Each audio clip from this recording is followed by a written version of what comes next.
We're here at Automechanica in Germany, and what we have done as a company is we have developed what we say is the quietest roof rack in the world. This has taken over 4 years of innovation and aeronautical design to get to that point.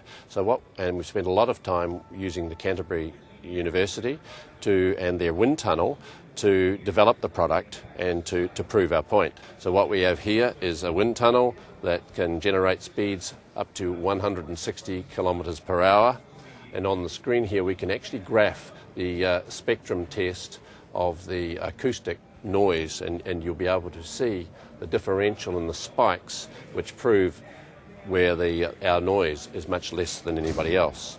So what we have here is we have 4 spaces on the bar on this machine, and we put in here no bar, which therefore gives you the impression of what a roof sounds like with nothing on it. Then we have 3 other bars. We have the Whispbar, which is Hubco's product. We have an aero bar, which is very common in the European market and the world market. And we have a square bar, which is also a very common product used for roof racks. So what I can do is start the machine. You will then be able to hear the noise that happens from the machine, and then you'll be able to put each bar through. So if we start the machine, and we'll start it at 100 kilometres per hour. So we have the machine starting up. Select the roof, which has nothing in there, just the roof noise, and we record the noise that is made by the wind going over the roof of the vehicle as it travels. And there you can see the line, the acoustic line that is generated by a vehicle. We now select the next bar, and as you can see, it now gets into the wind flow, and we record the sound that this bar makes, which is in actual fact is Whispbar, which is our product. And as you can see from the graph, we actually are very, very close to noise, the normal noise level made from a vehicle.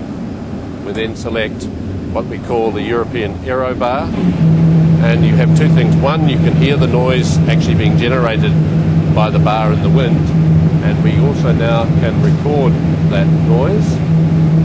And as you can see, there's quite a spike, and that spike is the whistle that when you're driving gets in your ear, because your ear is only literally inches away from where the bar is actually sitting on the front of your car.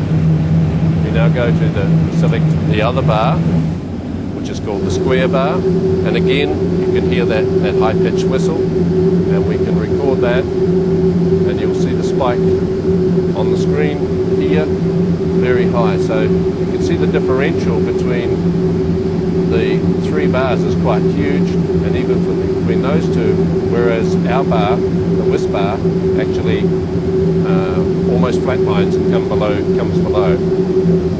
You'll hear a differential in noise as I increase the speed, take it up to 120, and you can hear that whistle gets higher, and select that bar, and you can certainly hear that deviation in the noise.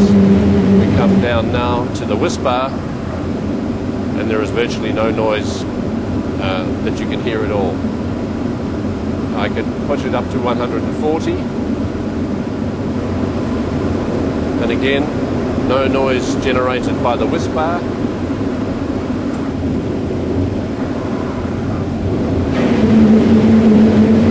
This is the European Aero bar, the noise it is generating. And the square bar, again, you hear that wind whistle. I can take it up to 160. Again, very high-pitched noise. Select the Aero bar.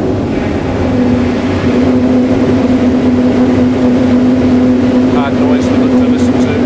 And we come down to Whispbar, and you have no noise. So that's our demonstration. Be aware that this is a replica, but however, it's proven that in a huge wind tunnel, and has been proven by the way that we are able to sell to the motive companies that are looking for a quiet bar, because it's the main complaint that happens in wind noise with roof racks. Thank you.